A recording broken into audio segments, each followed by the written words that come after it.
కొదురుపాక ఉచిత వైద్య శిబిరం రాజన్న సిరిసిల్ల జిల్లా బోయినపల్లి మండలం కొదురుపాక గ్రామంలో ప్రజల ఆరోగ్య సంక్షేమాన్ని దృష్టిలో ఉంచుకొని ఈ కార్యక్రమాన్ని గ్రామ పంచాయతీ ఆధ్వర్యంలో ప్రాథమిక ఆరోగ్య కేంద్రంలో ఉదయం 10 గంటల నుండి మధ్యాహ్నం 3 గంటల వరకు ఉచిత వైద్య శిబిరం ఏర్పాటు చేస్తున్నట్టు గ్రామ సర్పంచ్ కత్తెరపాక మంజుల సుధాకర్ తెలిపారు। ఈ సందర్భంగా గ్రామ ప్రజలకు ప్రాథమిక వైద్య సేవలు అందుబాటులోకి తీసుకురావడమే ఈ శిబిరం ముఖ్య ఉద్దేశమని తెలిపారు। గ్రామస్తులు తమ ఆరోగ్యంపై శ్రద్ధ పెట్టి ఈ అవకాశాన్ని వినియోగించుకోవాలని వారు సూచించారు।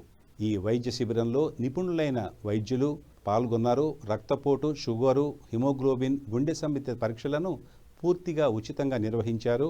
అవసరమైన వారికి వైద్య సలహాలు కూడా అందించబడతాయని నిర్వాహకులు తెలిపారు।